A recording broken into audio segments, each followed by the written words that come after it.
ಮೂಡಲಕೆರೆನ ಸುದ್ದಿ ವಾಹಿನಿಗೆ ಸ್ವಾಗತ. ಇದು ನಿಮ್ಮ ವಿಶ್ವಾಸ ಸುದ್ದಿಯ ಪ್ರತೀಕ. ಬಂಧುಗಳಿಗೆ ಬಾಬಾ ಸಾಹೇಬ್ ಅಂಬೇಡ್ಕರ್ ಜಯಂತಿಯ ಶುಭಾಶಯಗಳನ್ನ ಕೋರ್ತೇನೆ. ಪರಮ ಪೂಜ್ಯ ಬೋಧಿಸತ್ವ ಬಾಬಾ ಸಾಹೇಬ್ ಅಂಬೇಡ್ಕರ್ ಅವರ ಪಾದಗಳಿಗೆ ನಮಿಸ್ತಾ, ತಥಾಗತ ಗೌತಮ ಬುದ್ಧರ ಪಾದಗಳಿಗೆ ನಮಿಸ್ತಾ, ನನಗೆ ಅಂಬೇಡ್ಕರ್ ಅವರ ದೀಕ್ಷೆಯನ್ನು ಕೊಟ್ಟಂಥ ಪೂಜ್ಯ ಗುರು ಎನ್ ಕೆ ಶರ್ಮಾ ಅವರಿಗೆ ನಮಿಸ್ತಾ, ನನ್ನ ತಂದೆ ತಾಯಿಗಳಿಗೆ ನಮಿಸ್ತಾ, ನನ್ನ ಕೆಲವು ಹಂಚಿಕೆಗಳನ್ನ ತಮ್ಮ ಜೊತೆಗೆ ಹಂಚ್ಕೊಳ್ಳೋಕ್ಕೆ ಬಯಸ್ತೇನೆ. ಅನೇಕರು ಮಾತನಾಡಿದ್ರಿ. ಬಹುತೇಕ ಭಾಷಣಕಾರರ ಮಾತಿನಲ್ಲಿ ನಾನು ಕಂಡದ್ದು ನೋವೇ. 30 ವರ್ಷಗಳ ಹಿಂದೆ ನೋವಿನ ಮಾತುಗಳನ್ನ ಕೇಳ್ತಾ ಇದ್ವಿ. ಇವತ್ತು ಕೂಡ ಆರ್ಥಿಕವಾಗಿ ಚೆನ್ನಾಗಿದ್ದೀವಿ. ನಾವು ಮೊದಲಷ್ಟು ಕಷ್ಟದಲ್ಲಿಲ್ಲ. ನಾವು ಆವಾಗ ಹೋರಾಟ ಮಾಡಬೇಕಾದ್ರೆ ನಡ್ಕೊಂಡು ತಿರುಗಾಡಬೇಕಾಗಿತ್ತು. ಸೈಕಲ್ ಕೂಡ ಇರಲಿಲ್ಲ, ಊಟ ಇರಲಿಲ್ಲ, ಬಸ್ಗಳಲ್ಲೇ ಹೋಗಿ ಸಂಘಟನೆ ಮಾಡಬೇಕಾಗಿತ್ತು. ಈಗ ನಾವು ಕಾರಲ್ಲಿ ಹೋಗಿ ಸಂಘಟನೆ ಮಾಡ್ತಾಯಿದ್ದೀವಿ. ಈಗಲೂ ಕೂಡ ನಾವು ನೋವಿನ ಕಥೆಗಳನ್ನೇ ಹೇಳ್ತಾ ಇದ್ದೀವಿ. ಅದಕ್ಕೆ ಕಾರಣ ಏನು ಅಂದರೆ ನಾವು ಬಾಬಾ ಸಾಹೇಬ್ರನ್ನ ಸರಿಯಾಗಿ ಓದ್ಕೊಂಡಿಲ್ಲ ಅಂತಕ್ಕಂಥದ್ದು.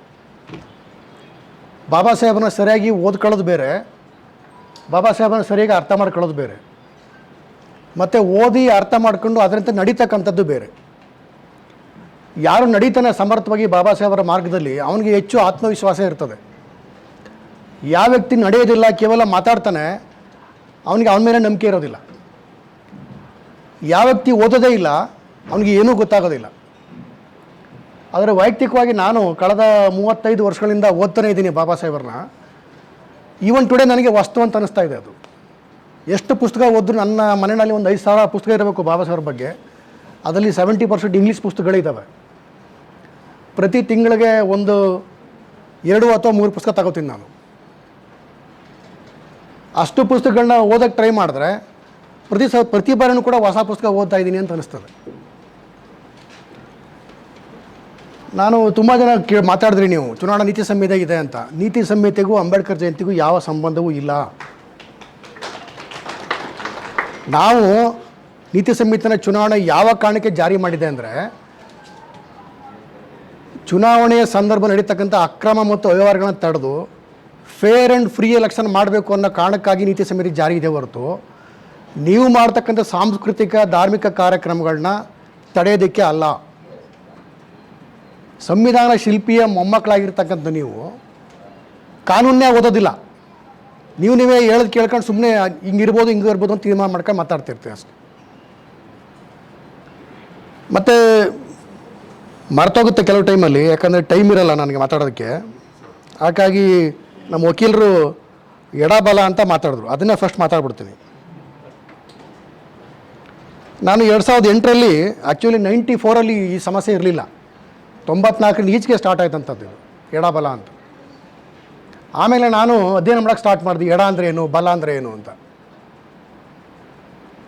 ಇದು ಸ್ಟಾರ್ಟ್ ಆಗಿದ್ದು ಯಾವಾಗ ಅಂದರೆ ರಾಜರಾಜ ಚೋಳನ ಕಾಲದಲ್ಲಿ, ಚೋಳ ದೊರೆ ರಾಜರಾಜ ಚೋಳನ ಕಾಲದಲ್ಲಿ ಸ್ಟಾರ್ಟ್ ಆಯ್ತು. ಅವನು ಸಮಾಜವನ್ನು 2 ಭಾಗ ಮಾಡ್ತಾನೆ, ಎಡ ಸಮಾಜ ಮತ್ತು ಬಲ ಸಮಾಜ ಅಂತ. ಏನು ಎಡ ಸಮಾಜ ಅಂದರೆ, ಕೃಷಿಯೇತರ ಕಸುಬುಗಳನ್ನ ಅವಲಂಬಿಸ್ಕೊಂಡಿರ್ತಕ್ಕಂಥ ಜಾತಿಗಳನ್ನ ಅವನು ಎಡಭಾಗ ಅಂತ ಕರೀತಾನೆ.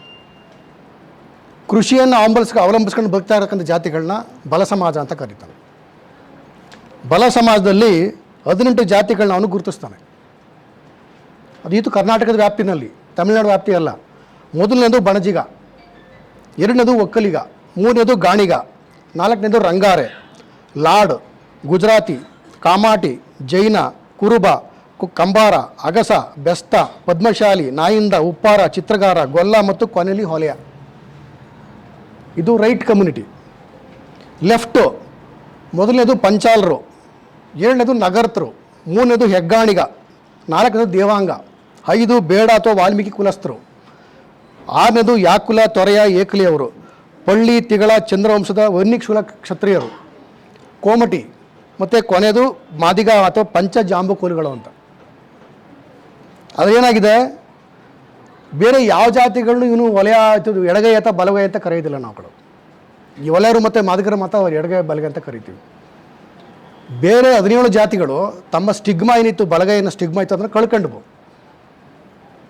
ಈ 9 ಜಾತಿಗಳಲ್ಲಿ 8 ಜಾತಿಗಳು ತಮ್ಮ ಸ್ಟಿಗ್ಮನ ಕಳ್ಕೊಂಡವು. ಆದರೆ ಕೊನೆಯಲ್ಲಿ ಉಳ್ಕೊಂಡಿರ್ತಕ್ಕಂಥ ಜಾತಿಗಳು ನಾನು ಎಡ ಮತ್ತು ನನ್ನ ಬಲ ಅಂತ ಅಂದ್ಕೊಂಡಿದ್ದವು. ಇದಕ್ಕೆ ನಾವೇನು ಹೇಳ್ಬೇಕು? ಅದಕ್ಕೆ ಕಾರಣ ಏನು? ಯಾರು ಮುಂಚೂಣಿರ್ತಕ್ಕಂಥ ಲೀಡರ್ಗಳು ಅಂತ ಯಾರು ಅಂದ್ಕೊಂಡಿದ್ದೀರಿ ನೀವು, ಅವರು ಅಧ್ಯಯನ ಮಾಡಲ್ಲ, ಅಷ್ಟೇ ಸಮಸ್ಯೆ. ಬಾಬಾ ಸಾಹೇಬರು ಎಲ್ಲೂ ಕೂಡ ಯಾವುದೇ ವಿಚಾರನೂ ಅಧ್ಯಯನ ಮಾಡದೆ ಮಾತಾಡಿದವರೇ ಅಲ್ಲ. ನಾವೇನು ಮಾಡ್ತಾಯಿದ್ದೀವಿ? Without studying books, without studying subjects, we are going to speak. ಡೈರೆಕ್ಟಾಗಿ ಭಾಷಣ ಮಾಡ್ತಾ ಇರ್ತೀವಿ. ನಾವು ಏನು ಮಾತಾಡ್ತೀವಿ ಅಂತಲೇ ಗೊತ್ತಿರೋದಿಲ್ಲ ನಮಗೆ. ಬಾಬಾ ಸಾಹೇಬ್ರ ಸಂವಿಧಾನ ಶಿಲ್ಪಿ ಅಂತೀವಿ, ಸಂವಿಧಾನ ಅಂದರೆ ಎಂತ ಗೊತ್ತಿಲ್ಲ ನಮಗೆ. ಸಾಮಾಜಿಕ ನ್ಯಾಯ ಅಂತೀವಿ, ಸಾಮಾಜಿಕ ನ್ಯಾಯ ಅಂದರೆ ಏನಂತ ಗೊತ್ತಿಲ್ಲ. ಮೀಸಲಾತಿ ಅಂತ ಹೇಳ್ತೀವಿ, ಮೀಸಲಾತಿ ಅಂದರೆ ಏನಂತ ಗೊತ್ತಿರೋದಿಲ್ಲ. ಇದೇ ಸಮಸ್ಯೆಗೆ ಮೂಲ ಕಾರಣ. ಬಾಬಾ ಸಾಹೇಬರ ಬಗ್ಗೆ ಮಾತನಾಡೋದಾದರೆ ಏನು ಒಂದು ವರ್ಷದಲ್ಲಿ ಮುಗಿಸ್ತಕ್ಕಾಗುತ್ತಾ ಅದನ್ನ? ನನ್ನ ಅಭಿಪ್ರಾಯದಲ್ಲಿ ಸಾಧ್ಯವಿಲ್ಲ. ಅವರು ಬರೆದಿರ್ತಕ್ಕಂಥ 21 ಸಂಪುಟಗಳಲ್ಲಿ 17 ಸಂಪುಟಗಳನ್ನ ಓದಿದ್ದೀನಿ ನಾನು. ಆದರೆ ನನಗೆ ಸಮಾಧಾನ ಎಲ್ಲ ಓದಿದ್ದೀನಿ ಅಂತ ಅನಿಸೋದೇ ಇಲ್ಲ ನನಗೆ. ಪುನಃ ಓದಿದಾಗ ಹೊಸ್ದಾಗಿ ಓದ್ತಾ ಇದ್ದೀನಿ ಅಂತ ಅನಿಸ್ತದೆ. ಮತ್ತು ಅವ್ರ ಮೇಲೆ 1000 ಜನ PhD ಮಾಡಿದ್ದಾರೆ. 1969 ನನ್ನ ಹುಟ್ಟಿದ ವರ್ಷ ಅದು. ಆ ವರ್ಷದಲ್ಲಿ ಮೊಟ್ಟ ಮೊದಲು PhD ಮಾಡಿದಂಥ ವ್ಯಕ್ತಿ ಅಮೆರಿಕದ ಕಾರ್ಲ್ಟನ್ ಯೂನಿವರ್ಸಿಟಿಯ ಪ್ರೊಫೆಸರ್ ಎಲ್ನರ್ ಜಲಿಯಟ್ ಅಂತ. ಅವ 96 ವರ್ಷ ಇದ್ದರು. 2021ಕ್ಕೆ ಸತ್ತೋದ್ರು ಅವರು. ಅವರು ಸಂಶೋಧನೆ ಮಾಡಿದ ನಂತರ ಭಾರತದ ಬಹುತೇಕ ಯೂನಿವರ್ಸಿಟಿಗಳಲ್ಲಿ ಬಾಬಾ ಸಾಹೇಬರ ಬಗ್ಗೆ ಅಧ್ಯಯನ ಮಾಡ್ತಾರೆ. 1000ಕ್ಕೂ ಹೆಚ್ಚು ಜನ PhD ತಗೊಂಡಿದ್ದಾರೆ ಅಂಬೇಡ್ಕರ್ ಅಧ್ಯಯನ ಸಂಸ್ಥೆಗಳ ಮೂಲಕ. ಬಾಬಾ ಸಾಹೇಬರ ಬದುಕನ್ನು ನಾವು ವಿಭಾಗ ಮಾಡಿದ್ರೆ 3 ಭಾಗವಾಗಿ ಮಾಡ್ಬೋದು. ಒಂದು ಸಾಮಾಜಿಕ ಹೋರಾಟ, ಇನ್ನೊಂದು ರಾಜಕೀಯ ಹೋರಾಟ, ಇನ್ನೊಂದು ಧಾರ್ಮಿಕ ಹೋರಾಟ. ಬಾಬಾ ಸಾಹೇಬರು 1913ನೇ ಇಸ್ವಿನಲ್ಲಿ ಮಹಾರಾಜ ಸೈದಿರಾವ್ ಗಾಯಕ್ವಾಡ್ ಅವರ ಸ್ಕಾಲರ್ಶಿಪ್ಪನ್ನು ಪಡೆದು ಅಮೆರಿಕಕ್ಕೆ ಅಧ್ಯಯನ ಮಾಡೋಕ್ಕೆ ಹೋಗ್ತಾರೆ. ಹಾಗೆ ಹೋಗುವಾಗ ಮಹಾರಾಜರು ಕೇಳ್ತಾರೆ, ಅಂಬೇಡ್ಕರ್ ಯಾವ ಕಾರಣಕ್ಕೆ ನೀವು ಅಧ್ಯಯನ ಮಾಡಬೇಕು ಅಂತ ಇದ್ದೀರಿ ಅಂತ ಕೇಳ್ತಾರೆ. ಆಗ ಅವ್ರು ಹೇಳ್ತಾರೆ, ನಾನು ಪೊಲಿಟಿಕಲ್ ಎಕಾನಮಿ ಓದಬೇಕು ಅಂತ ಇದ್ದೀನಿ, ಅದನ್ನು ಓದಿ ನನ್ನ ಜನ ತುಂಬ ಕಷ್ಟಪಡ್ತಾ ಇದ್ದಾರೆ, ನಾನು ಅನ್ಟಚಬಲ್ ಕಮ್ಯುನಿಟಿ, ಅವ್ರಿಗೇನಾದರೂ ಮಾಡಬೇಕು ಅಂತ ಇದ್ದೀನಿ ಅಂತ ಹೇಳ್ತಾರೆ.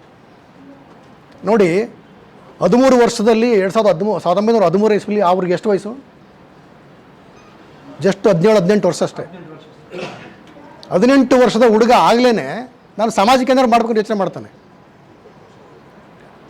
20,262 ರೂಪಾಯಿ 20 ಪೈಸೆ ಸ್ಕಾಲರ್ಶಿಪ್ ಕೊಡ್ತಾರೆ 13 ಇಸ್ವಿನಲ್ಲಿ.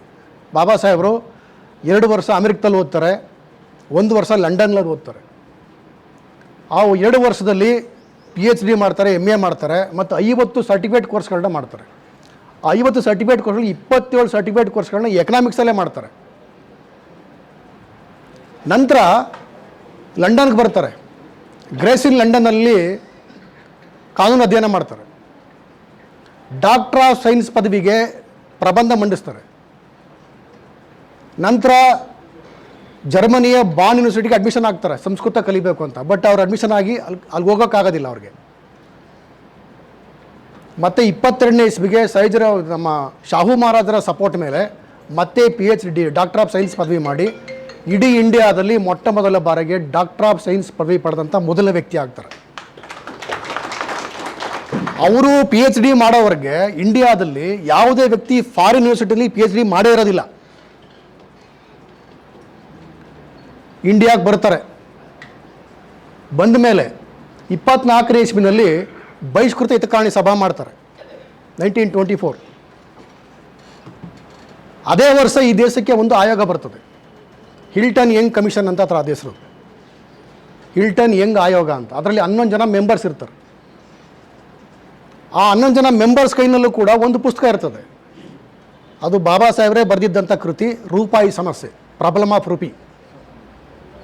It was A gate way of Indian economics. ಭಾರತದ ಅರ್ಥವ್ಯವಸ್ಥೆಗೆ ಅದು ಗೇಟ್ ಆಗಿತ್ತು ಅಂತ ಪರ್ತಿ ಅಂತಕ್ಕಂಥ ಒಬ್ಬ ಚಿಂತಕ ಬರೀತಾನೆ.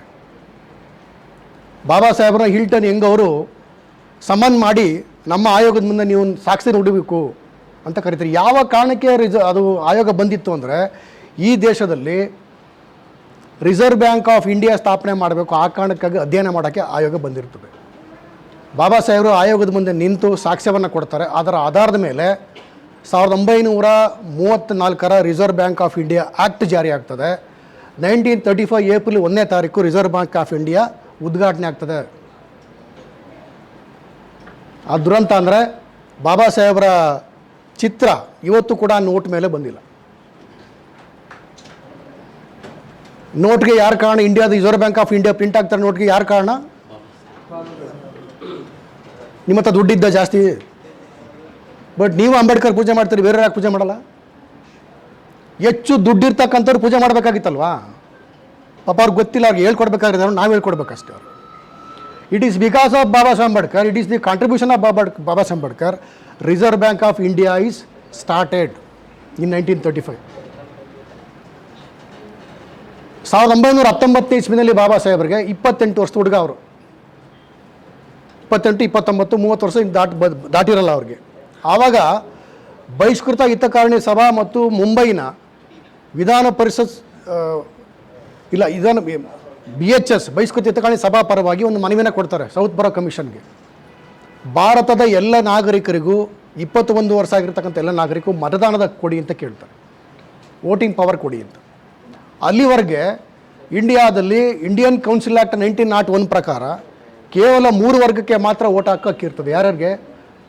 ಪ್ರೈಮರಿ ಎಜುಕೇಷನ್ ಆಗಿರಬೇಕು, ಎರಡನೇದು 150 ರೂಪಾಯಿ ಮುನ್ಸಿಪಲ್ ಟ್ಯಾಕ್ಸ್ ಕಟ್ಟಬೇಕು, ಇಲ್ಲ ಮುನ್ಸಿಪಲ್ ಏರಿಯಾನ ಹೊರತುಪಡಿಸಿ ಇತರೆ ಭಾಗಗಳಲ್ಲಿ 5 ಹಣ ಟ್ಯಾಕ್ಸ್ ಕಟ್ಟಬೇಕು.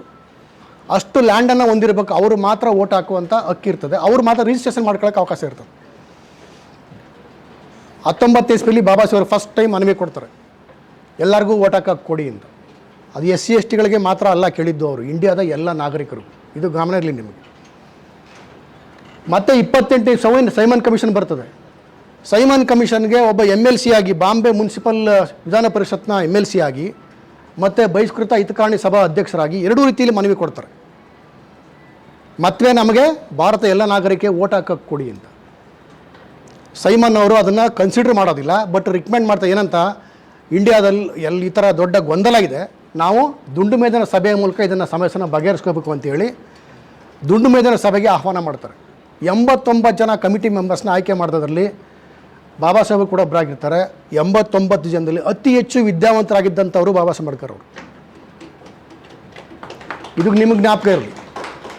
ಅಲ್ಲಿ ಬಾಬಾ ಸಾಹೇಬರು ಎಲ್ರಿಗೂ ಅಡಲ್ಟ್ ಫ್ರಾಂಚೈಸ್ ಕೊಡಿ, ಎಲ್ಲರಿಗೂ ವಯಸ್ಕ ಮತದಾನ ಪದ್ಧತಿ ಕೊಡಿ ಅಂತ ಕೇಳಿದಾಗ ಅಲ್ಲೇ ಇದ್ದಂಥ ಇತರೆ ಕೆಲವು ಲೀಡರ್ಗಳು, ಇಲ್ಲ ಪಾಪ ವಿದ್ಯಾವಂತರು ಜಾಸ್ತಿ ನಮ್ಮ ಇಂಡಿಯಾದಲ್ಲಿ, ವಿದ್ಯಾವಂತರು ಕಡಿಮೆ, ಅವಿದ್ಯಾವಂತರಿಗೆ ನೀವು ಓಟ್ ಹಾಕಕ್ಕೆ ಕೊಟ್ಬಿಟ್ರೆ ಅವ್ರಿಗೆ ಚಲಾಯಿಸೋದು ಬರಲ್ಲ ಅಂತ ವಾದ ಮಾಡ್ತಾರೆ. ಬಟ್ ಬಾಬಾ ಸಾಹೇಬರು ಒಂದು ಮಾತನ್ನು ಹೇಳ್ತಾರೆ, ಪ್ರತಿಯೊಬ್ಬ ನಾಗರಿಕನು ಕೂಡ ವಿದ್ಯಾವಂತ ಆಗಿಲ್ಲದರೂ ಕೂಡ ಅವನಿಗೆ ಕಾಮನ್ ಸೆನ್ಸ್ ಇರ್ತದೆ. ಆ ಕಾರಣಕ್ಕಾಗಿ ಅವರಿಗೆ ಓಟ್ ಹಾಕಕ್ಕೆ ಕೊಡಬೇಕು ನೀವು. ಜೊತೆಗೆ ರಾಜಕೀಯ ಶಿಕ್ಷಣ ಪಡಿಬೇಕಾದ್ರೆ ಅವನಿಗೆ ಓಟ್ ಹಾಕಕ್ಕೆ ಕೊಟ್ಟರೆ ಮಾತ್ರ ಅವನು ಪೊಲಿಟಿಕಲಿ ಎಜುಕೇಷನ್ ಆಗ್ತಾನೆ, ವಿದ್ಯಾವಂತನಾಗ್ತಾನೆ, ಪ್ರಜ್ಞಾವಂತನಾಗ್ತಾನೆ ಅಂತ ಹೇಳ್ತಾರೆ. ಅಂತಿಮವಾಗಿ ಆಗಸ್ಟ್ 17ನೇ ತಾರೀಕು 1932ನೇ ಇಸ್ವಿನಲ್ಲಿ ಕೋಮೋರ್ ತೀರ್ಪು ಬರ್ತದೆ. ನಂತರ 1935 ಗೌರ್ಮೆಂಟ್ ಆಫ್ ಇಂಡಿಯಾ ಆ್ಯಕ್ಟಲ್ಲಿ ಬಾಬಾ ಸಾಹೇಬರು ಕೆಲಸ ಮಾಡ್ತಾರೆ. ಕಾಯ್ದೆ ಮಾಡುವಾಗಲೇ ಕೆಲಸ ಮಾಡ್ತಾರೆ. ಜಂಟಿ ಸದನ ಸಮಿತಿಯಲ್ಲಿ ಸದಸ್ಯರಾಗಿ ಕೆಲಸ ಮಾಡ್ತಾರೆ. 1911ನೇ ಇಸ್ವಿಯಲ್ಲಿ ಗುರುತು ಮಾಡಿದಂಥ 429 ಜಾತಿಗಳನ್ನ ಪರಿಶಿಷ್ಟ ಜಾತಿಗಳು ಮತ್ತು ಪರಿಶಿಷ್ಟ ಪಂಗಡಗಳಂತ ಡಿವೈಡ್ ಮಾಡುವಂಥ ಕೆಲಸವನ್ನು ಅವರೇ ಮಾಡ್ತಾರೆ. ಆವಾಗ SC ST ಅಂತ ಫಸ್ಟ್ ಬಂದಿದ್ದು 1935 ಗೌರ್ಮೆಂಟ್ ಆಫ್ ಇಂಡಿಯಾ ಆ್ಯಕ್ಟಲ್ಲಿ. ಅದಕ್ಕೆ ಕಾರಣ ಬಾಬಾ ಸಾಹೇಬರು 429 ಜಾತಿಗಳನ್ನ ಕ್ಲಿಯರ್ ಕಟ್ಟಾಗಿ, ಇದು ಟ್ರೈಬಲ್ ನೇಚರ್ ಇದೆ, ಬುಡಕಟ್ಟು ಗುಣ ಇದೆ, ಆ ಕಾರಣಕ್ಕಾಗಿ ಈ ಜಾತಿಗಳನ್ನ ನಾವು ಬುಡಕಟ್ಟು ಜಾತಿಗಳು ಅಂತ ಕರಿಬೇಕು, ಬುಡಕಟ್ಟುಗಳು ಅಂತ ಕರಿಬೇಕು. ಇವು ಜಾತಿಯ ಗುಣ ಹೊಂದಿದೆ, ಆ ಕಾರಣಕ್ಕಾಗಿ ಇವನ್ನ ಜಾತಿಗಳು ಅಂತ ಕರಿಬೇಕು ಅಂತ ಪಟ್ಟಿ ಮಾಡ್ತಾರೆ. ಶೆಡ್ಯೂಲ್ಮೆಂಟ್ ಲಿಸ್ಟ್ ಅಷ್ಟೇ. ಹಾಗಾಗಿ ಈ ದೇಶದ ಎಲ್ಲ ನಾಗರಿಕರು, ದುಡ್ಡು ಖರ್ಚು ಮಾಡ್ತಕ್ಕಂಥವ್ರು ಮತ್ತು ಓಟ್ ಹಾಕ್ತಕ್ಕಂಥ ಎಲ್ಲ ನಾಗರಿಕರು ಕೂಡ ಬಾಬಾ ಸಾಹೇಬರನ್ನ ನೆನೆಸ್ಕೋಬೇಕಾಗುತ್ತೆ. ಇದನ್ನು ನೀವು ತಿಳ್ಕೊಂಡ ಮೇಲೆ ದಯಮಾಡಿ ಇನ್ನೊಬ್ರಿಗೆ ಹೇಳಬೇಕಾಗುತ್ತೆ. 42ಇಂದ 42ನೇ ಇಸ್ವಿಯಿಂದ 46ನೇ ಇಸ್ವಿವರೆಗೆ ಬಾಬಾ ಸಾಹೇಬರು 3 ಇಲಾಖೆಗಳ ಮಂತ್ರಿಯಾಗಿರ್ತಾರೆ. ಒಂದು ನೀರಾವರಿ, ಇನ್ನೊಂದು ಇಂಧನ ಮತ್ತು ಮುನ್ನೊಂದು ಕಾರ್ಮಿಕ ಇಲಾಖೆ. 3 ಇಲಾಖೆಗಳ ಸಚಿವರಾಗಿ ಮಾಡಿರ್ತಕ್ಕಂಥ ಕೆಲಸ ಇದೆಯಲ್ಲ, ಆ ಕೆಲಸ ಇವತ್ತು ಕೂಡ ಸರ್ಕಾರಿ ಇಲಾಖೆಗಳ ಇದನ್ನು ಅನುಭವಿಸ್ತಾ ಇದ್ದೀವಿ. ಉದಾಹರಣೆಗೆ ನಾವು GPF ಮಾಡಿಸ್ತೀವಿ, KGID ಮಾಡಿಸ್ತೀವಿ, ಇನ್ಶೂರೆನ್ಸ್ ಮಾಡಿಸ್ತೀವಿ. ಇನ್ಶೂರೆನ್ಸ್ ಸಿಸ್ಟಮೇ ಇರಲಿಲ್ಲ ಇಂಡಿಯಾದಲ್ಲಿ. ಅದನ್ನು ಫಸ್ಟು ಇನ್ಶೂರೆನ್ಸ್ ಸಿಸ್ಟಮ್ ತಂದಿದ್ದು ಬಾಬಾ ಸಾಹೇಬ್. ಮತ್ತು ಮಹಿಳೆಯರಿಗೆ ಅವರಿಗೆ ಹೆರಿಗೆ ಭತ್ಯೆ ಕೊಡಬೇಕಾದ್ರೆ ಮತ್ತು ಅವರು ಗಣಿಗಳಲ್ಲಿ ಕೆಲಸ ಮಾಡದೆ ಅವ್ರಿಗೆ ಸಂಬಳ ಕೊಡ್ತಕ್ಕಂಥದ್ದು, ರಜೆ ಹಾಕಿದಾಗಲೂ ಕೂಡ ಸಂಬಳ ಕೊಡಬೇಕು ಅಂತ ಆರ್ಡರ್ ಮಾಡ್ತಾರೆ ಅವ್ರಿಗೆ. ನಾವೇನಾಗಿದ್ದೀವಿ, ಅವ್ರನ್ನ ಕೇವಲ ಬಾಬಾ ಸಾಹೇಬ್ರನ್ನ ಒಂದು ಮೀಸಲಾತಿ ಕಾರಣಕ್ಕಾಗಿ ನಮ್ಮವರು ಅಂತ ನಾವು ಅವ್ರನ್ನ ಒಂದು ಬೋರ್ಡ್ ಹಾಕಿ ಇಟ್ಬಿಟ್ಟಿದ್ದೀವಿ. ಅವ್ರನ್ನ ದಯಮಾಡಿ ನಿಮ್ಮವರು ಅಂತ ನೀವು ಇಟ್ಕೊಂಡು ಅವ್ರನ್ನ ಸಾಯಿಸಬೇಡಿ. ಅವರು ಇಂಡಿಯಾಗೆ ಸೇರಿದವರು, ಕೇವಲ SC/ST ಸೇರಿದವರಲ್ಲ, ಭಾರತೀಯರಿಗೆ ಸೇರಿದವರು. ನೀವು ಕೂಡ ಜಾತಿಗಳಾಗಿ ಸಾಯಬೇಡಿ, ದಯಮಾಡಿ ಭಾರತೀಯರಾಗಿ ಬದುಕಿ. ನಿಮ್ಮ ಪರಿವರ್ತನೆ ಅಲ್ಲಿ ಭಾಳ ಮುಖ್ಯ. ನಮ್ಮಲ್ಲಿ ಇರ್ತಕ್ಕಂಥ ಬಹುದೊಡ್ಡ ರೋಗ ಯಾವುದು? ಒಂದು ಕೀಳರಿಮೆ, ಇನ್ನೊಂದು ಮೇಲರಿಮೆ. ಕೆಲವರು ನಾವು ಮೇಲು ಅಂತ ಪಾಪ ಸಫರ್ ಪಡ್ತಾ ಇರ್ತಾರೆ, ಇನ್ನು ಕೆಲವರು ಕೀಳರಿಮೆ ಅಂತ ನಳ್ತಾ ಇರ್ತಾರೆ. ಈ ಕೀಳರಿಮೆ ಮೇಲರಿಮೆ ಬಗ್ಗೆ ಮಾತಾಡಿ ಏನಾಗ್ತಾ ಗೊತ್ತಾ, ತುಂಬ ಬೆಳ್ಳಗಿದ್ರೆ ನಾನು ಸುಂದರ ಅಂತ ಅನ್ಕೋತಾರಲ್ಲ, ಅವನು ಕೂಡ ಮೇಲರಿಮೆಯಿಂದ ನಳ್ತಾ ಇರ್ತಾನೆ. ಕರ್ಗಿರವ ಇನ್ಫೀರಿಯರ್ ಫೀಲ್ ಮಾಡ್ತಾ ಇರ್ತಾನೆ. 6 ಪ್ಯಾಕ್ ಹೊಂದಿರೋ ನಾನು ಇನ್ನು ಸುಪೀರಿಯರ್ ಕ್ಲೈಮ್ ಮಾಡ್ತಾನೆ, ನಾನು ತುಂಬ ಚೆನ್ನಾಗಿದ್ದೀನಿ ಅಂತ. ಒಣಕಲ ನಾನು ಕೀಳರಿಮೆಯಿಂದ ನಳ್ತಾ ಇರ್ತಾನೆ. ಶ್ರೀಮಂತ ದುಡ್ಡಿರೋನು ತುಂಬ ಸುಪೀರಿಯಾರಿಟಿ ಕ್ಲೈಮ್ ಮಾಡ್ತಾನೆ, ಬಡವ ಅವನ ಮುಂದೆ ನಿಂತ್ಕೋತಾನೆ ಇನ್ಫೀರಿಯರ್ ಆಗಿ. ನಾನು ತಾಕಿಲ್ದಾರ್ ನಾನು ಸುಪೀರಿಯಾರಿಟಿ ಕ್ಲೈಮ್ ಮಾಡ್ತೀನಿ, ನನ್ನ ಮುಂದೆ ಪ್ಯೂರ್ ಏನು ಮಾಡ್ತೀನಿ ನಿಂತ್ಕೋತಾನೆ ಕೀಳರಿಮೆಯಿಂದ. ಪ್ರತಿಯೊಂದು ಸ್ಟೇಜಲ್ಲೂ ಕೂಡ ನೀವು ಇನ್ಫೀರಿಯಾರಿಟಿ ಕಾಂಪ್ಲೆಕ್ಸು ಮತ್ತು ಸುಪೀರಿಯಾರಿಟಿ ಕಾಂಪ್ಲೆಕ್ಸ್ನ ಕಾಣ್ಬೋದು. ಅದೇ ದೊಡ್ಡ ರೋಗ ಆ್ಯಕ್ಚುಲಿ. ಆ ರೋಗವನ್ನು ಹೋಗಿಸ್ಬಿಟ್ರೆ ಭಾರತ ನಿಜವಾಗಿ ಭಾರತ ಆಗುತ್ತೆ, ಇಲ್ಲದ್ರೆ ಭಾರತ ಆಗೋದೇ ಇಲ್ಲ. ಅದು 2 ಇಂದ 46ವರೆಗೆ ಬಾಬಾ ಸಾಹೇಬ್ ಮಾಡಿರ್ತಕ್ಕಂಥ ಕೆಲಸ ಇದೆಯಲ್ಲ, ಅದರ ದೊಡ್ಡ ಸಾಧನೆ ಏನು ಅಂದರೆ ಇವತ್ತಿಗೂ ಕೂಡ, ಇವತ್ತು ಸಡನ್ನಾಗಿ ಕರೆಂಟ್ ಹೊಟ್ಟೋಗ್ಬಿಟ್ರೆ ಕರ್ನಾಟಕದಲ್ಲಿ ವಿದ್ಯುತ್ ಕೊರತೆ ಇದೆ, ಸೆಂಟ್ರಲ್ ಗ್ರಿಡ್ಡಿಂದ ನಮಗೆ ಪವರ್ ಬೇಕು ಅಂತ ರಿಕ್ವೆಸ್ಟ್ ಮಾಡ್ತೀವಿ ನಾವು. ಆ ಸೆಂಟ್ರಲ್ ಗ್ರಿಡ್ ಸಿಸ್ಟಮ್ನ ಸ್ಟಾರ್ಟ್ ಮಾಡಿದ್ದು ಬಾಬಾ ಸಾಹೇಬರು. KEB ಎಷ್ಟು ಚೆನ್ನಾಗಿ ಗೊತ್ತಿದ್ದು. ನೀರಾವರಿ ಇಲಾಖೆಯಲ್ಲಿ ಸೋನಾ ಪ್ರಾಜೆಕ್ಟ್ ಆಗ್ಬೋದು, ಬಾಕ್ರಾನಂಗಲ್ ಆಗ್ಬೋದು, ಅದೆರಡನ್ನೂ ಕೂಡ ಪ್ಲ್ಯಾನ್ ಮಾಡಿಸಿದ್ದು ಬಾಬಾ ಸಾಹೇಬರು. ಉದ್ಘಾಟನೆ ಆಗೋಕ್ಕೂ ಅವ್ರಲ್ಲಿ ಇರಲಿಲ್ಲ ಅಷ್ಟೇ. ಹಾಗಾಗಿ ನೀರಾವರಿ ಇಲಾಖೆ, ಪವರ್ ಡಿಪಾರ್ಟ್ಮೆಂಟು ಮತ್ತು ಕಾರ್ಮಿಕ ಇಲಾಖೆಯಲ್ಲಿ ಯಾವೆಲ್ಲ ಕೆಲಸಗಳಾಗಿದ್ದಾವೆ ಅವೆಲ್ಲ 90% ಕಾಂಟ್ರಿಬ್ಯೂಷನ್ನು ಬಾಬಾ ಸಾಹೇಬ್ ಅಂಬೇಡ್ಕರ್. ನಂತರ 46 ಇಸ್ವಿನಲ್ಲಿ ಬಾಬಾ ಸಾಹೇಬರು ರಾಜ್ಯಾಂಗ ರಚನಾ ಸಭೆಗೆ ಚುನಾವಣೆಗೆ ಕಂಟೆಸ್ಟ್ ಮಾಡ್ತಾರೆ. ಬಾಂಬೆನಲ್ಲಿ ಅವ್ರನ್ನ ಸೋಲಿಸಲಾಗ್ತದೆ. ನಂತರ ಯಾಕೆ ಸೋಲಿಸಿದ್ರು ಏನು ಅಂತ ಈಗ ಹೇಳೋಕ್ಕಾಗಲ್ಲ, ನಾನು ಸರಿಯಿಲ್ಲ, ಅದು ಇನ್ನೊಂದು ಸಂದರ್ಭ ಬಂದಾಗ ಹೇಳ್ತೀನಿ ಅದನ್ನ. ನಂತರ ಬಾಬಾ ಸಾಹೇಬ್ನ ಜೋಗೇಂದ್ರನಾಥ್ ಮಂಡಲ್ ಅವರು ಪಶ್ಚಿಮ ಬಂಗಾಳದಲ್ಲಿ ಜೈಸೂರು ಮತ್ತು ಕುಲ್ನಾದಲ್ಲಿ ನಿಲ್ಲಿಸಿ ಗೆಲ್ಲಿಸ್ತಾರೆ. ನಾನು ಮಂಡಲ್ ಅವ್ರ ಬಗ್ಗೆ 2012ರಲ್ಲಿ ಒಂದು ಪುಸ್ತಕ ಬರೆದಿನಿ, ಮಹಾಪ್ರಾಣ್ ಜೋಗೇಂದ್ರನಾಥ್ ಮಂಡಲ್ ಅಂತ. ಬಹುಶಃ ಇಂಡಿಯಾದಲ್ಲಿ ಯಾವ ಭಾಷೆಯಲ್ಲೂ ಕೂಡ ಅವರ ಜೀವನ ಚರಿತ್ರೆ ಇರಲಿಲ್ಲ. ನನಗೆ ಹಠ 6 ವರ್ಷ ಅಧ್ಯಯನ ಮಾಡಿ ಅವರ ಪುಸ್ತಕವನ್ನು ಬರೆದೆ. ಒಂದೇ ಒಂದು ರೆಸಿಗ್ನೇಷನ್ ಲೆಟ್ರ್, ಅವ್ರ ರಾಜೀನಾಮೆ ಪತ್ರ ಪಾಕಿಸ್ತಾನ್ ದಲಿತ್ ಫೋರಮಲ್ಲಿ ಇತ್ತು ನನಗೆ ವೆಬ್ಸೈಟಲ್ಲಿ. ಅದನ್ನು ಪ್ರಿಂಟ್ ತಗೊಂಡಾಗ ಆ ಪುಸ್ತಕ ಪರಿಪೂರ್ಣ ಆಯಿತು, ಎಷ್ಟು ಕೆಲಸವನ್ನು ಮಾಡಿದ್ದಾರೆ ಮಂಡಲ್ ಅಂತ. ಆ ಮಂಡಲ್ ಹೆಸರೇ ಗೊತ್ತಿಲ್ಲ ನಮಗೆ. ಅವ್ರು ಇಲ್ಲದೆ ಹೋಗಿದ್ದರೆ ಬಾಬಾ ಸಾಹೇಬರು ರಾಜ್ಯಾಂಗ ಸಂವಿಧಾನ ಬರೆಜ್ ಹಾಕಿ ಹೋಗೋಕೆ ಆಯ್ತಿರಲಿಲ್ಲ. ಆದರೆ ದೇಶ ವಿಭಜನೆ ಆದಾಗ ಅವರು ಗೆದ್ದಿದ್ದಂಥ ಜಾಗವನ್ನು ಪಾಕಿಸ್ತಾನಕ್ಕೆ ಬಿಟ್ಕೊಟ್ಬಿಡ್ತಾರೆ. ಇವ್ರ ಮೆಂಬರ್ಶಿಪ್ ಎಲ್ಲಿ ಹೋಗುತ್ತೆ? ಈಗ ಪಾಕಿಸ್ತಾನಕ್ಕೆ ಹೋಗುತ್ತೆ. ನನ್ನ ಜನ ಇಂಡಿಯಾದಾಗ ನಾನೇ ಪಾಕಿಸ್ತಾನಕ್ಕೆ ಹೋಗಲಿ ಅಂತ ರಿಸೈನ್ ಮಾಡ್ತಾರೆ ಬಾಬಾ ಸಾಹೇಬರು. ಮತ್ತು ಬಾಬಾ ಸಾಹೇಬ್ರನ್ನ ರಾಜೇಂದ್ರ ಪ್ರಸಾದ್ ಅವರು, ಜವಾಹರ್ಲಾಲ್ ನೆಹರು ಅವರು, ಗಾಂಧೀಜಿ ಅವರು, ಪಟೇಲ್ ಅವರು ಎಲ್ಲರೂ ಕೂಡ ಚರ್ಚೆ ಮಾಡ್ತಾರೆ. ಅಂಬೇಡ್ಕರ್ಗೆ ಸಂವಿಧಾನದ ಮೇಲೆ ಅದ್ಭುತವಾದಂಥ ಜ್ಞಾನ ಇದೆ, ನಾನು ಅವ್ರ ಜ್ಞಾನವನ್ನು ನಾವು ಬಳಸ್ಕೊಳ್ಳದೆ ಹೋದರೆ ನಾವು ಒಳ್ಳೆ ಸಂವಿಧಾನವನ್ನು ಕೊಡಲಿಕ್ಕೆ ಸಾಧ್ಯ ಆಗಲ್ಲ ಅಂತ ಅವ್ರಿಗೆ ಗೊತ್ತಾಗ್ತದೆ. ಗೊತ್ತಾದಾಗ ಪೂನಾದಲ್ಲಿ ಜೈಕರ್ ಅವರಿಂದ ರಾಜೀನಾಮೆ ಕೊಡಿಸಿ ಅವಿರೋಧವಾಗಿ ಆಯ್ಕೆ ಮಾಡ್ತಾರೆ. ಇನಾನಿಮಸ್ ಆಗಿ ಆಯ್ಕೆ ಮಾಡಿ ಅವ್ರನ್ನ ಲಾ ಮಿನಿಸ್ಟ್ರು ಮಾಡ್ತಾರೆ, ಡ್ರಾಫ್ಟ್ ಕಮಿಟಿ ಚೇರ್ಮನ್ ಕೂಡ ಮಾಡ್ತಾರೆ. ನಂತರ ಸಂವಿಧಾನದ ರಚನೆ ಆರಂಭ ಆಗ್ತದೆ.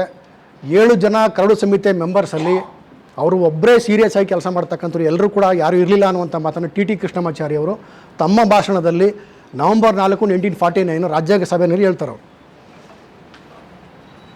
26ನೇ ತಾರೀಕು ನವೆಂಬರ್ ತಿಂಗಳು 49ನೇ ಇಸ್ವಿಗೆ ಸಂವಿಧಾನ ಅಂಗೀಕಾರ ಆಗುತ್ತೆ. 50 ಜನವರಿ 26ಕ್ಕೆ ಸಂವಿಧಾನ ಜಾರಿಗೆ ಬರ್ತದೆ. 25ನೇ ತಾರೀಕು ಜನವರಿ 25ನೇ ತಾರೀಕೆ ಚುನಾವಣಾ ಆಯೋಗವನ್ನು ಅಧಿಕೃತವಾಗಿ ಸ್ಥಾಪನೆ ಮಾಡಲಾಗ್ತದೆ. ಅದೊಂದೇ ಕಾರಣಕ್ಕೆ ಜನವರಿ 25ನ್ನು ನಾವು ರಾಷ್ಟ್ರೀಯ ಮತದಾರ ದಿನಾಚರಣೆ ಅಂತ ಆಚರಣೆ ಮಾಡ್ತೀವಿ. ಇದು ಬಾಬಾ ಸಾಹೇಬ್ರ ಬಗ್ಗೆ ಇರ್ತಕ್ಕಂಥ ಸಾಮಾಜಿಕ ರಾಜಕೀಯ ಹೋರಾಟ. ಕೊನೆಗೆ ಬಾಬಾ ಸಾಹೇಬರು ನಮ್ಮ ತಮ್ಮ ಹೆಸರು ವಿಜಯಕುಮಾರ್ ಅವರು ಹೇಳ್ದಂಗೆ ಧರ್ಮ ಚೇಂಜ್ ಮಾಡ್ತಾರೆ.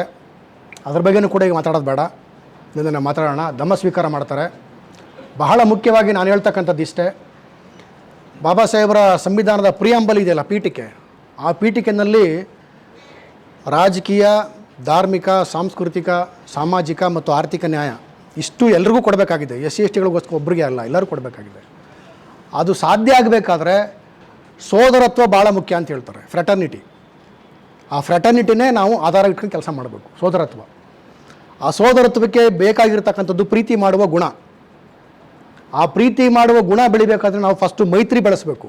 ಬುದ್ಧಾಂಡಿಸ್ ಧಮ್ಮದಲ್ಲಿ ಬಾಬಾ ಸಾಹೇಬ್ರು ಹೇಳ್ತಾರೆ, ಮೈತ್ರಿ is more important than love. ನಾವು ಸೇರಬೇಕು, ಪ್ರೀತಿ ಮಾಡಬೇಕು, ಫ್ರೆಟರ್ನಿಟಿ ತಂತಾನೇ ಬೆಳೀತದೆ.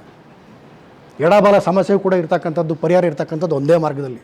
ಸರಿಯಾಗಿ ಮೈತ್ರಿ ಬೆಳೆಸಬೇಕು, ಪ್ರೀತಿ ಮಾಡಬೇಕು, ಚೆನ್ನಾಗಿರ್ಬೇಕು, ಅಷ್ಟೇ ಸೋದರತ್ವ.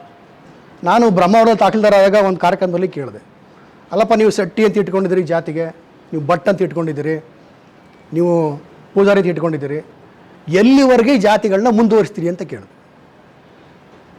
ಎಲ್ಲಿವರೆಗೆ ಮುಂದುವರಿಸಬೇಕು ಅದನ್ನ? ಕೆಲವರು ಹೇಳ್ತಾರೆ ಮೀಸಲಾತಿ ಇರೋಕೆ ಜಾತಿ ಇರಬೇಕು ಅಂತಾರೆ. ನನಗೆ ಬೇಕಾಗಿಲ್ಲ ಅದು. ನನಗೆ ಅರ್ಜೆಂಟಾಗಿ ಜಾತಿ ವಿನಾಶ ಮಾಡಿಬಿಡ್ರಿ, ಮೀಸಲಾತಿ ನೀವೇ ತಗೊಳ್ಳಿ ಅಂತೀನಿ ನಾನು. ಅಸ್ಪೃಶ್ಯ ಆಚರಣೆ ನಿಲ್ಲಿಸಿ, ನೀವು ಜಾತಿ ಬಂದ ನಿಲ್ಲಿಸ್ಬಿಡಿ, ಮೀಸಲಾತಿ ಬೇಕಾದವ್ರು ತಗೊಳ್ಳಿ, ನಮಗೆ ಬೇಡ ನಮಗೆ ಅಂತೀನಿ ನಾನು. ಯಾವ್ದು ಬೇಕು? ನಮಗೆ ಲಿಬರೇಷನ್ ಬೇಕು, ವಿಮೋಚನೆ ಬೇಕು. ನಮಗೆ ಜಾತಿ ಅಂತಕ್ಕಂಥದ್ದು ಆಸ್ತಿ ಅಲ್ಲ, ಅದೊಂದು ರೋಗ. ಅದು ನೀವು ಸಂಪಾದನೆ ಮಾಡಿರ್ತಕ್ಕಂಥ ಮನೆನ ಮಕ್ಳಿಗೆ ಬರ್ಕೊಡಿ. ನೀವು ಬರ್ಕೊಡದೆ ಸತ್ತೋಗ್ಬಿಟ್ರೆ ನೀವು ಅವರೇ ಖಾತೆ ಮಾಡಿಸ್ಕೊತಾರೆ. ಸತ್ತರೆ ನೀವು ನಿಮ್ಮ ಜೊತೆ ಕೊಟ್ಟು ಮಕ್ಳು ಖಾತೆ ಮಾಡಿಸ್ಕೊತಾರೆ, ನಿಮ್ಮನ್ನೇ ಕೇಳಲ್ಲ. ನೀವು ಇರೋದೆಲ್ಲ ಕೇಳಕ್ಕೆ ಅವಾಗ. ನಿಮ್ಮ ಜಮೀನು, ನೀವು ತಗೊಂಡಿರ್ತಕ್ಕಂಥ ಕಾರು, ಚಿನ್ನ, ಮನೆ ಎಲ್ಲವೂ ಕೂಡ ಆಸ್ತಿ ಆಗ್ತದೆ. ಜಾತಿ ಆಸ್ತಿ ಆಗೋದಿಲ್ಲ, ರೋಗ ಆಗುತ್ತದು. ಆ ರೋಗವನ್ನು ದಯಮಾಡಿ ನಿಮ್ಮ ಮಕ್ಕಳಿಗೆ ಕೊಡಬೇಡಿ. ಇದು ನಾನು ಅಲ್ಲಿ ಹೇಳ್ಕೊಟ್ಟಂಥ ಮಾತು, ಅದು ಬ್ರಹ್ಮಾವರದಲ್ಲಿ. ಇಲ್ಲೂ ಕೂಡ ಅದನ್ನೇ ಹೇಳ್ತೀನಿ, ನೀವು ಎಲ್ಲ ಜಾತಿಗಳನ್ನ ದಯಮಾಡಿ ಬಿಡೋಕ್ಕೆ ಪ್ರಯತ್ನ ಮಾಡಿ. ನಾನಂತೂ ಬಿಟ್ಬಿಡ್ತೀನಿ. ನಾನು ಬಾಬಾ ಸಾಹೇಬ್ರ ಆದೇಶದ ಪ್ರಕಾರ ದೀಕ್ಷೆ ತಗೊಂಡಿದ್ದು, ಧಮ್ಮ ದೀಕ್ಷೆ ತಗೊಂಡು 93ನೇ ಇಸ್ವಿ ಏಪ್ರಿಲ್ 14ನೇ ತಾರೀಕು ವಿಧಾನಸೌಧದ ಮುಂದೆ. 31 ವರ್ಷ ಆಯಿತು ಇವತ್ತಿಗೆ. ನನ್ನ ಮಕ್ಕಳಿಗೂ ಕೂಡ ಅದೇ ಒಂದು ಸಂಸ್ಕಾರವನ್ನು ಕೊಟ್ಟಿದ್ದೀನಿ. ಅಲ್ಲಪ್ಪ, ಕಾಣದೇ ಇರೋ ದೇವರುಗಳ ಬಗ್ಗೆ ತಲೆ ಕೆಡಿಸ್ಕೊಳ್ಳೋರು ನೀವು. ನಿಮ್ಮ ಮುಂದೆ ಕಂಡಿರ್ತಕ್ಕಂಥ ದೇವರು ನಿಮ್ಮ ಮುಂದೆ ಇರ್ಬೇಕು, ಯಾಕೆ ತಲೆ ಕೆಡಿಸ್ಕೊಳ್ತೀರಿ ಬೇರೆಯವ್ರ ಬಗ್ಗೆ? ಸಿಂಪಲ್ ಅದು. ಇಷ್ಟನ್ನು ಹೇಳ್ತಾ ನಾವೆಲ್ಲರೂ ಕೂಡ ಒಂದಲ್ಲ ಒಂದು ಸಂದರ್ಭಕ್ಕೆ ನಮ್ಮ ಮಕ್ಕಳಲ್ಲೂ ಕೂಡ ಪ್ರಬುದ್ಧತೆಯನ್ನು ಬೆಳೆಸಬೇಕಾಗ್ತದೆ. ಆ ಪ್ರಬುದ್ಧತೆ ಬೆಳೆದಾಗ ಭಾರತೀಯ ಅನ್ನುವ ಕಾನ್ಸೆಪ್ಟ್ ಅವರಲ್ಲಿ ಬರಬೇಕಾಗುತ್ತೆ. ಆ ಬಂದಾಗ ಮಾತ್ರ ನೀವು ಎಲ್ಲವನ್ನು ಗೆಲ್ಲಕ್ಕೆ ತಾಕತ್ತು ಬರುತ್ತೆ, ಇಲ್ಲರೂ ಬರಲ್ಲ ನಿಮಗೆ. ನೀವು ಜಾತಿಯಾಗೇ ಉಳ್ಕೊಳ್ಳೋಕ್ಕೆ ಪ್ರಯತ್ನ ಮಾಡಿದ್ರೆ ನಿಮಗೆ ತಾಕತ್ತೇ ಇರೋದಿಲ್ಲ. ಮತ್ತು ಬಾಬಾ ಸಾಹೇಬ್ರ ನಿಮ್ಮ ಜಾತಿಯವರು ಅಂತ ಕ್ಲೈಮ್ ಮಾಡಿ ಅವ್ರನ್ನ ಒಂದು ಬೇಲಿಲಿ ಕಟ್ಟೋಕ್ಕೆ ಪ್ರಯತ್ನ ಮಾಡಬೇಡಿ, ಖಂಡಿತವಾಗಿ ಸಾಧ್ಯವಿಲ್ಲ ಅದು. ಈಗ ಬಾಬಾ ಸಾಹೇಬ್ರನ್ನ ಥ್ರೂಔಟ್ ವರ್ಲ್ಡ್ 192 ಕಂಟ್ರಿ ಇದ್ದಾವೆ, ಅದರಲ್ಲಿ 46 ದೇಶಗಳಲ್ಲಿ ಬಾಬಾ ಸಾಹೇಬ್ರ ಜಯಂತಿನ ಮಾಡ್ತಾರೆ, ಆಯಿತಾ. ಇಂಗ್ಲೀಷ್, ಅದು ವಿಶೇಷವಾಗಿ ಇಂಗ್ಲೀಷ್ ಬರಹಗಾರರು, ಅದು ಅಮೆರಿಕ ಆಗ್ಬೋದು, ಲಂಡನ್ ಆಗ್ಬೋದು. ಪಾಕಿಸ್ತಾನದ ಬರಹಗಾರ 2018 ಒಳ್ಳೆ ಪುಸ್ತಕ ಬರೆದಿದ್ದಾನೆ, ಒಬ್ಬ ಮುಸ್ಲಿಮ್, ಬ್ಯೂಟಿಫುಲ್ ಪುಸ್ತಕ ಬರೆದಿದ್ದಾನೆ ಬಾಬಾ ಸಾಹೇಬ್ರ ಬಗ್ಗೆ. ಹಾಗಾಗಿ ವ್ಯಕ್ತಿಯನ್ನು ಒಂದು ಊರು, ಒಂದು ಧರ್ಮ ಅಥವಾ ಒಂದು ದೇಶಕ್ಕೆ ಕಟ್ಟಾಕ್ಬೋದು, ಅವರ ಚಿಂತನೆಗಳನ್ನ ಕಟ್ಟಾಕೋಕ್ಕೆ ಸಾಧ್ಯ ಇಲ್ಲ. ಹಂಗಿದ್ರೆ ಜೀಸಸ್ಸು ಅಲ್ಲಿ ಹುಟ್ಟಿ ಇಲ್ಲಿಗೆ ಬರ್ತಿರ್ಲಿಲ್ಲ, ಬುದ್ಧ ಇಲ್ಲಿ ಹುಟ್ಟಿ ಜಪಾನ್ಗೆ ಹೋಗ್ತಿರ್ಲಿಲ್ಲ. ಬೆಳಗ್ಗೆ ಒಬ್ಬರು ಡಾಕ್ಟರ್ ಸುರೇಶ್ ಕಾನ್ಕಣ್ಣವರಂತ ಒಬ್ಬ ನಾಯಕ ಕಮ್ಯುನಿಟಿ ಡಾಕ್ಟ್ರು ಫೋನ್ ಮಾಡಿದರು. ಜಪಾನ್ಗೆ ಹೋಗಿ 1 ವಾರ ಟೂರ್ ಮಾಡ್ಕೊ ಬಂದರು ಅವರು. ಸರ್, ನಮ್ಮ ಕಡೆ ಎಲ್ಲ ಟೆಂಪಲ್ಗಳಿದಾವಲ್ಲ ಬೆಂಗಳೂರಲ್ಲಿ, ಆ ಥರ ಜಪಾನ್ನ ಬೀದಿ ಬೀದಿಗಳಲ್ಲೂ ಬುದ್ಧ ವಿಹಾರ ಇದೆ ಅಂತ ಹೇಳ್ತಿದ್ರು ಅವರು. ಬುದ್ಧ ಅಂದರೆ ವ್ಯಕ್ತಿ ಅಲ್ಲ, ಅದು ಅರಿವಿನ ಒಂದು ಹೆಸರು. ಅದು ಬುದ್ಧ ಅಂದರೆ ಎಜುಕೇಟೆಡ್ ಅಂತ ಅರ್ಥ, ಬುದ್ಧ ಅಂದರೆ ಪ್ರಜ್ಞಾವಂತ ಅಂತ ಅರ್ಥ. ನಾವೆಲ್ಲರೂ ಕೂಡ ಪ್ರಜ್ಞಾವಂತರಾಗಬೇಕು. ಪ್ರಜ್ಞಾವಂತರಾದರೆ ನಮ್ಗೆ ಅನುಕೂಲ ಏನು ಅಂದರೆ, ಮಾನವರ ಬಹುದೊಡ್ಡ ರೋಗಗಳಾದ್ರು ಗೊತ್ತಾ? ಹಸಿವು, ಬಾಯಾರಿಕೆ ಮತ್ತು ಭಯ. ಬಾಯಾರಿಕೆ ಕಡಿಮೆ ಆಗ್ತದೆ ನೀರು ಕುಡಿದ್ರೆ, ಊಟ ಮಾಡಿದ್ರೆ ಹಸಿವು ಕಡಿಮೆ ಆಗ್ತದೆ, ಭಯ ಕಡಿಮೆ ಆಗುತ್ತಾ? ರಾತ್ರಿ ಹೊತ್ತು ಎದುರ್ಕೊತೀವಿ ನಾವು, ಆಗ್ಲತ್ತಲ್ಲ ರೋಡ್ ಹೋದ್ರೆ ಎಲ್ಲಿ ಆಕ್ಸಿಡೆಂಟ್ ಆಗುತ್ತೆ ಅಂತ ಭಯ ಪಡ್ತಿರ್ತೀವಿ ನಾವು. ಆ ಭಯವನ್ನು ನಿವಾರಣೆ ಮಾಡ್ತಕ್ಕಂಥದ್ದೇ ಬುದ್ಧನ ಧರ್ಮದ ಮಾರ್ಗ. ಆ ದಿಕ್ಕಿನಲ್ಲಿ ನೀವೆಲ್ಲರೂ ಕೂಡ ಪ್ರಬುದ್ಧರಾಗಬೇಕು, ಮೆಚೂರ್ ಆಗಬೇಕು. ಪ್ರಬುದ್ಧ ಮನಸ್ಸುಗಳ ಸಮಾಗಮವೇ ಪ್ರಬುದ್ಧ ಸಮಾಜ. ಆ ಪ್ರಬುದ್ಧ ಸಮಾಜ ಇರ್ತಕ್ಕಂಥದ್ದೇ ಪ್ರಬುದ್ಧ ಭಾರತ. ಅಲ್ಲಿ ಜಾತಿನೂ ಇಲ್ಲ, ಧರ್ಮನೂ ಇಲ್ಲ. ಕೊನೆಯದಾಗಿ ನಾನು ಹೇಳ್ತಕ್ಕಂಥದ್ದು ಇಷ್ಟೇ ನಿಮಗೆ, ನಾವೆಲ್ಲರೂ ಕೂಡ ನಮ್ಮ ಬದುಕಿನ ಆದರ್ಶವಾಗಿ ಬಾಬಾ ಸಾಹೇಬ್ರನ್ನ ತಗೊಳ್ಳೋಣ. ನಮ್ಮ ಬದುಕು ಯಾರಿಗೂ ಆದರ್ಶ ಆಗಬೇಕಾದ ಅವಶ್ಯಕತೆ ಇಲ್ಲ, ನಮ್ಮ ಮಕ್ಕಳಿಗೆ ಆದರ್ಶ ಆಗಬೇಕು. ನಮ್ಮ ಮಕ್ಕಳು ನಮ್ಮ ಅಪ್ಪ ಬದುಕಿದಂಗೆ ನಾವು ಬದುಕಬೇಕು ಅಂತ ಅನ್ನಿಸ್ಬಿಟ್ರೆ ನೀವು ಸಕ್ಸಸ್ಸು. ಏನು ಬೇಡ, ನೀವು ನಿಮ್ಮ ಒಬ್ಬ ಮಗ ನಮ್ಮ ಅಪ್ಪ ಒಳ್ಳೆ ಮನಸ್ಸು ಅಂತ ಅಂತಾನಲ್ಲ, ಆ ಪ್ರಶ್ನೆ ತಲೆ ಕೆಡ್ಸ್ಕೊಳ್ಳಿ, ನೀವು ಬೇರೆ ಕಡೆ ತಲೆ ಕೆಡ್ಸ್ಕೊಬೇಡಿ. ನೀವು ನಾವೇನು ಮಾಡ್ತೀವಿ, ಮಕ್ಕಳನ್ನ ಬಿಟ್ಬಿಟ್ಟು ಹೊರಗಡೆ ಕೆಲಸ ಮಾಡ್ತಾ ಇರ್ತೀವಿ ನಾವು. ನಮ್ಮ ಮಗ ಏನು ಮಾಡ್ತಾನೆ, ನಮ್ಗೆ ರಿಜೆಕ್ಟ್ ಮಾಡಿಬಿಡ್ತಾನೆ. ದಯಮಾಡಿ ನಿಮ್ಮ ಮಕ್ಕಳಿಗೆ ನೀವು ಆದರ್ಶ ಆಗಬೇಕು. ಬದುಕಿ ನಿಮ್ಮ ಬದುಕಿನ ಹೆಜ್ಜೆ ಗುರುತುಗಳು ಇನ್ನೊಬ್ಬರಿಗೆ ಮಾದರಿ ಪಾತ್ರ ಬದುಕಿ. ಕೇವಲ ಡೆತ್ ಸರ್ಟಿಫಿಕೇಟ್ ಮಾತ್ರ ಬಿಟ್ಟು ಹೋಗಬೇಡಿ, ಮರಣ ಪತ್ರ ಸಮರ್ಥನಾ ಪತ್ರ ಇದೆಯಲ್ಲ ಅದನ್ನು ಮಾತ್ರ ಬಿಟ್ಟು ಹೋಗಬೇಡಿ. ನಿಮ್ಮ ಹೆಜ್ಜೆ ಗುರುತುಗಳನ್ನೂ ಕೂಡ ನಿಮ್ಮ ಮಕ್ಕಳು ನೋಡೋ ಥರ ಬದುಕಿ ಅಂತ ಹೇಳ್ತಾ, ಇದನ್ನು ಬಾಬಾ ಸಾಹೇಬರ ಜಯಂತಿಯನ್ನು ನಮ್ಮ ಸರ್ಕಾರದ ವತಿಯಿಂದ ಆಚರಣೆ ಮಾಡಿದ್ದೀವಿ. ಮನೇಲಿ ಸೆಲೆಬ್ರೇಟ್ ಮಾಡಿ, ನೀವು ಓದ್ಕೊಳ್ಳಿ ಮತ್ತು ಮಕ್ಕಳಿಗೆ ಹೇಳ್ಕೊಡಿ. ಫಸ್ಟು ನೀವು ಆ ಕೆಲಸ ಮಾಡಿ, ಆಮೇಲೆ ನೀವು ಬೇರೆ ಕಡೆ ತಲೆ ಕೆಡಿಸ್ಕೊಬೇಡಿ. ನೀವೆಲ್ಲರೂ ಆ ಮನೆ ಕೆಲಸ ಮಾಡಿದ್ರೆ ಮನೆಯಲ್ಲಿ ಒಳಗಿರ್ತಕ್ಕಂಥ ಅಜ್ಞಾನದ ಕತ್ಲು ತಂತಾನೇ ಕರಗೋಗ್ತದೆ. ಜೈ ಭೀಮ್, ಜೈ ಭಾರತ್. ಮೂಡಲಕಿರಣ ಯೂಟ್ಯೂಬ್ ಚಾನಲ್ ಅನ್ನು ತಪ್ಪದೇ ಸಬ್ಸ್ಕ್ರೈಬ್ ಮಾಡಿ, ಲೈಕ್ ಮಾಡಿ, ಶೇರ್ ಮಾಡಿ. ನಮ್ಮ ಮುಂಬರುವ ಎಲ್ಲಾ ವಿಡಿಯೋಸ್ಗಳಿಗಾಗಿ ಪಕ್ಕದಲ್ಲೇ ಇರುವ ಬೆಲ್ ಬಟನ್ ಅನ್ನು ಒತ್ತಿ.